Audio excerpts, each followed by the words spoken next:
Bismillahirrahmanirrahim.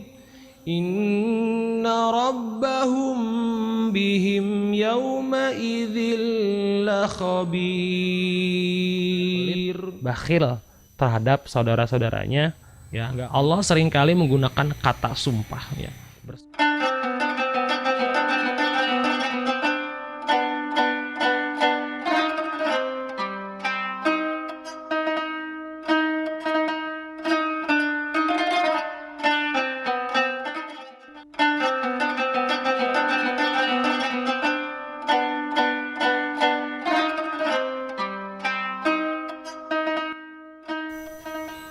Assalamualaikum warahmatullahi wabarakatuh.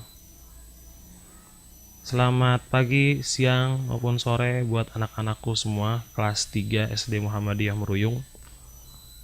Bersyukur kepada Allah Subhanahu wa Ta'ala, kita masih diberikan kesempatan, kesehatan, dan segala bentuk nikmat yang lain yang Allah berikan kepada kita. Mudah-mudahan dengan wasilah bersyukurnya kita, Allah akan mengangkat pandemi corona ini dan membuat kita senantiasa sehat ke depannya. Amin ya robbal alamin.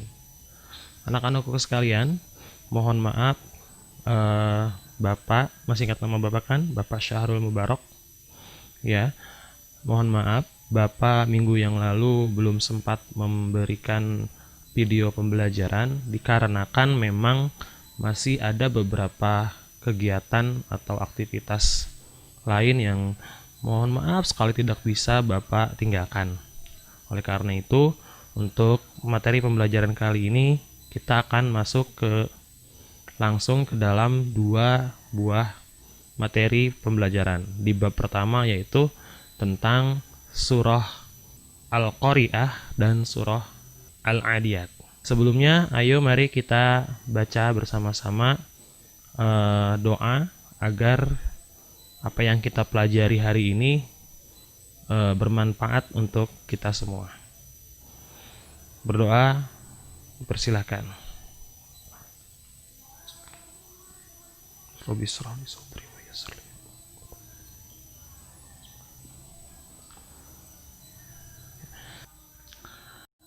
A'udzu billahi minasy syaithanir rajim. Bismillahirrahmanirrahim.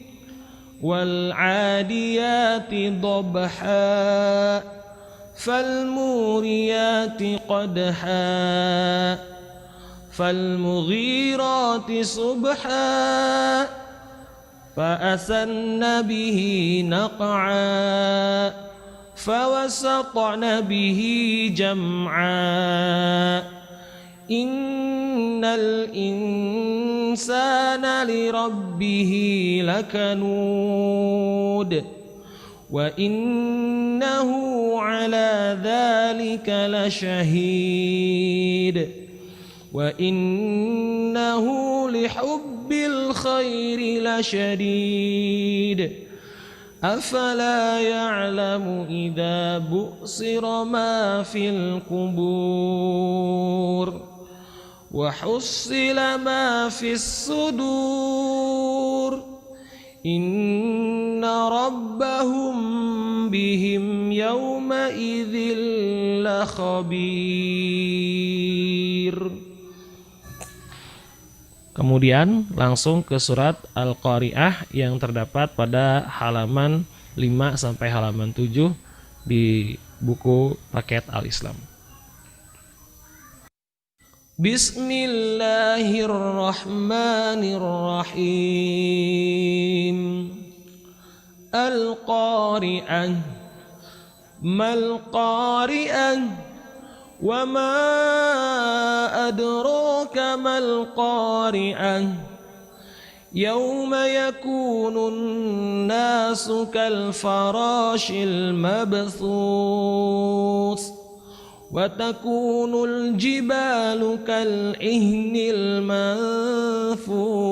المنفوش فأما من ثقلت موازينه فهو في عيشة راضية وأما من خفت موازينه فأمه هاوية وما أدراك ما هي نار حامية صدق الله العظيم. Sadaqallahul Azim. Maha benar Allah dengan segala firman-Nya. Baru saja alhamdulillah kita sudah membacakan surat Al-Adiyat dan surat Al-Qari'ah. Sekarang kita masuk langsung ke dalam surat Al-Adiyat. Ya. Apa itu surat Al-Adiyat? Ya. Surat Al-Adiyat ini adalah nama surat yang nomor urutnya urutan ke-100 ya. Turun di kota Mekah. Malah di sini disebut sebagai surat Makkiyah. Kemudian arti dari surat Al-Adiyat adalah kuda perang yang berlari kencang. Kemudian nomor suratnya adalah nomor urut 100. Jumlah ayatnya terdiri dari 11 ayat.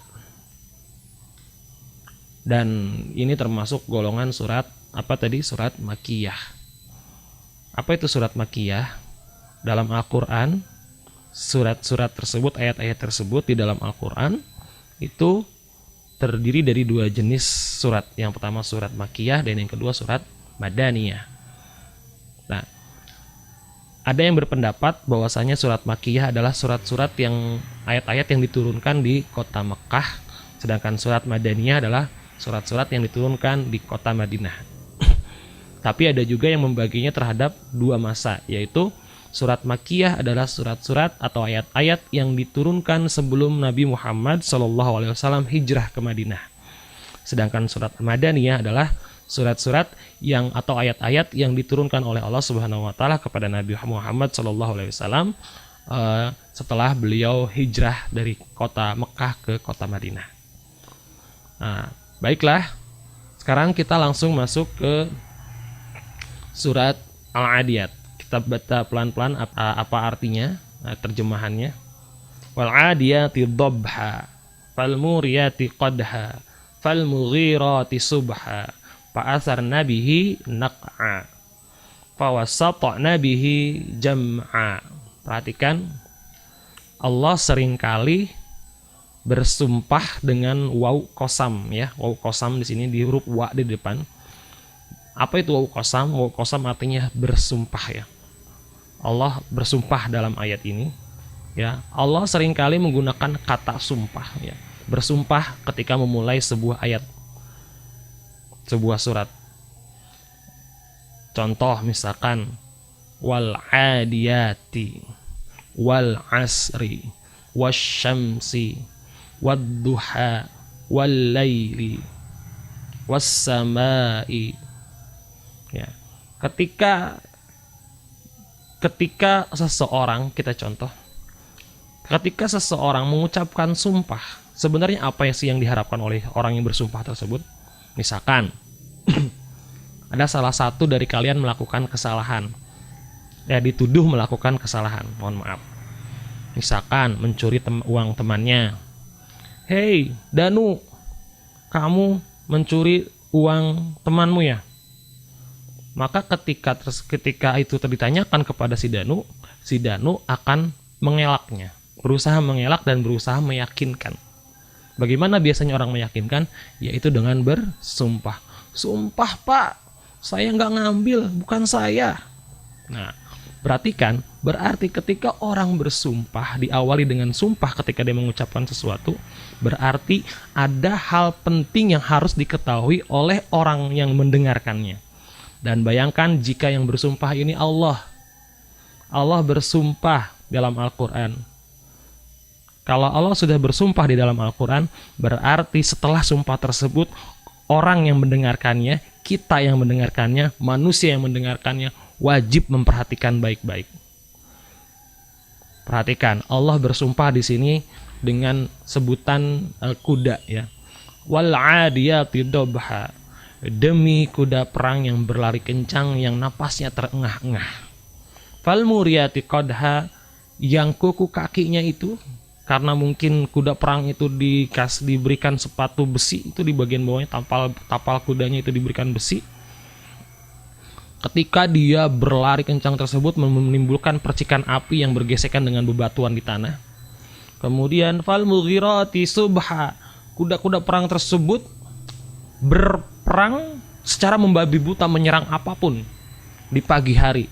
Pasar nabihi naqa'a, karena membabi buta dan ugal-ugalan tersebut, kuda perang tersebut menimbulkan debu-debu yang bertebangan. Ya, jadi langsung berdebu. Bayangkan kalau ada kuda sedang ngamuk gitu di tengah padang gurun, yang terjadi apa? Maka debu-debu pasir tersebut akan terbang. Fawasatna bihi jam'a, fawasatna bihi jam'a, lalu menyerbu ke tengah-tengah kumpulan musuh.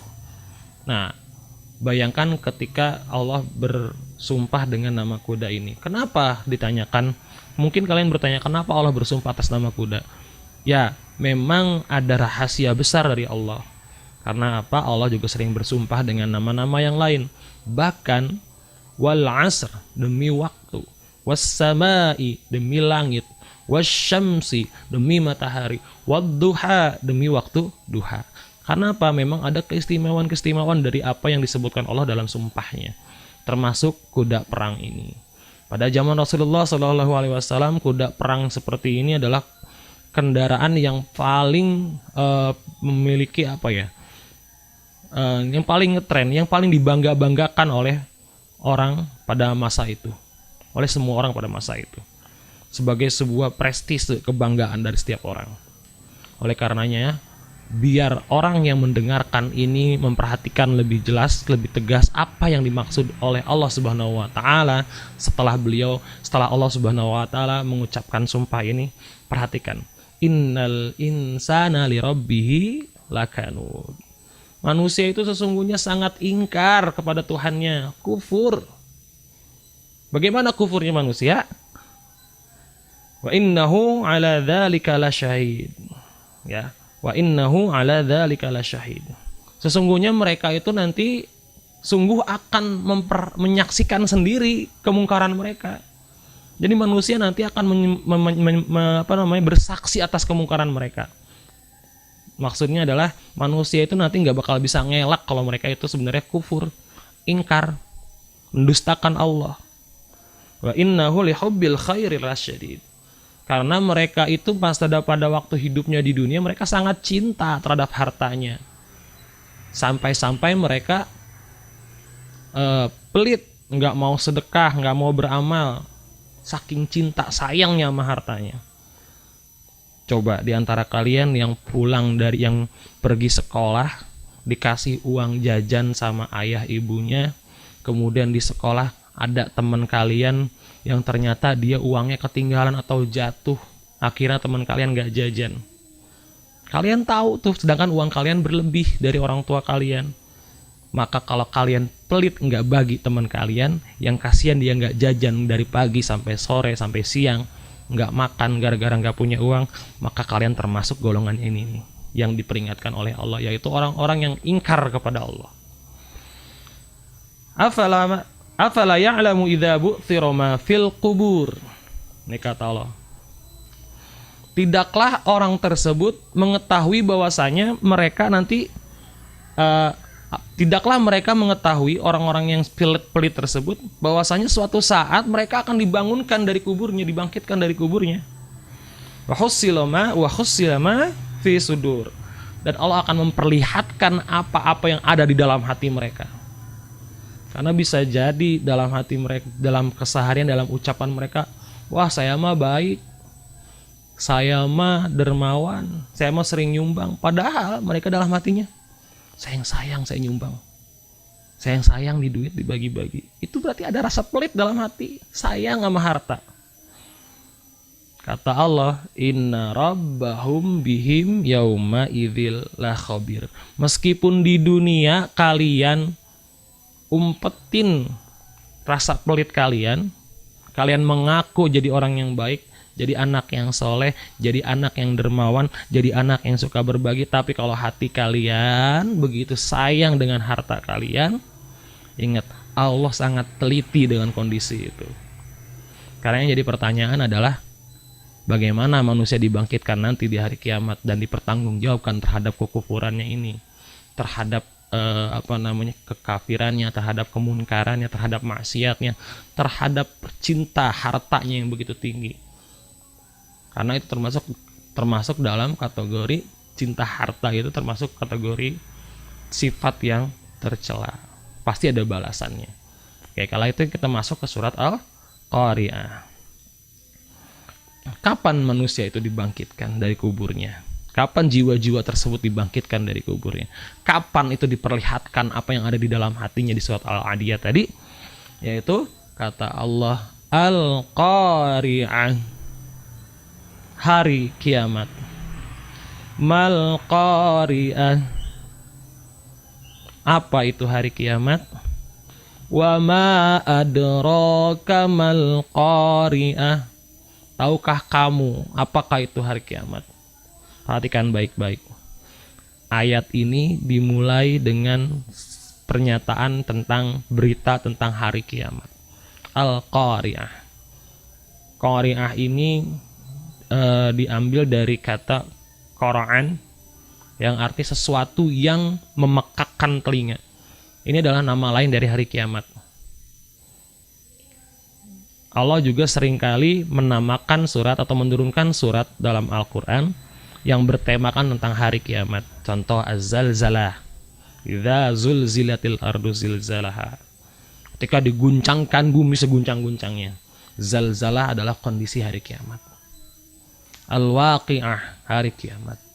Al-Qiyamah, hari kiamat. Al-Haqqah, hari kiamat. As-Sakhah, juga hari kiamat. Banyak sekali Allah menceritakan tentang kondisi hari kiamat. Bahkan di ayat ini, di surat ini, Allah bertanya, tahukah kamu apa itu hari kiamat? Ini pertanyaan yang bukan Allah itu pengen tahu. Seringkali kita bertanya sama orang bukan karena kita ingin tahu, tapi pengen ngetes sejauh mana pengetahuan orang tersebut. Pernah kan? Misalkan saya bertanya sama kalian nanti di pelajaran, atau guru kalian bertanya sama kalian, sudah tahu belum? Itu bukan berarti gurunya nggak tahu. Begitu juga dengan Allah Subhanahu wa Ta'ala bertanya kepada Nabi Muhammad, wa ma adraka mal qari'ah, tahukah engkau apa yang dimaksud dengan hari kiamat tersebut? Bukan berarti Allah nggak tahu, tapi Allah ingin mengabarkan. Buktinya di ayat selanjutnya, yauma yakunun nasu kal farashil mabsus, pada hari itu manusia dijadikan seperti anai-anai yang berterbangan. Apa itu anai-anai? Anai-anai itu hewan serangga kecil yang bersayap, yang kalau dia yang sayapnya itu mudah rapuh, mudah putus, mudah patah. Kalau di beberapa terjemahan Al-Quran itu anai-anai itu seperti laron. Tahu laron tuh? Larva yang bisa terbang, yang kalau kita tangkap mudah sekali. Kalau sudah ditangkap biasanya dia nggak bisa terbang lagi. Itu manusia seperti itu nanti dibangkitkan, lemah. Kemudian watakunul jibalu kal ihnil manfus, dan gunung-gunung seperti bulu yang dihambur-hamburkan. Bayangkan ada bulu ayam, bulu kemoceng, kita copotin, kita terbang-terbangkan. Seperti itu gunung nanti ketika hari kiamat. Fa amma man sakulat mawazinuh, dan barang siapa yang selama hidupnya memiliki timbangan mawazinu, timbangannya sakulat, berat. Timbangan apanya? Timbangan kebaikannya berat. Siapa yang lebih berat timbangan kebaikannya, maka kata Allah, fahuwa fi 'isyatir radiyah, dia nanti akan mendapatkan kehidupan yang menyenangkan dan memuaskan. Radiyah, ridho dengan kehidupannya di akhirat nanti. Artinya apa? Orang yang timbangan kebaikannya lebih berat daripada timbangan keburukannya, maka niscaya dia akan mendapatkan surga. Allah akan menyediakan surga kepada orang-orang tersebut, yaitu orang-orang yang timbangan kebaikannya, pahala kebaikannya lebih besar daripada timbangan keburukannya atau dosanya. Wa amma man khaffat mawazinu, dan barang siapa yang ringan timbangan amalan kebaikannya, justru lebih berat amalan keburukannya, kata Allah, fa ummuhu hawiyah, maka tempat mereka yang akan mereka tempati nanti di hari kiamat adalah hawiyah, neraka hawiyah. Wa ma adraka ma hiya, tahukah engkau apa itu neraka hawiyah? Kata Allah, narun hamiyah, yaitu narun hamiyah itu api yang menyala-nyala.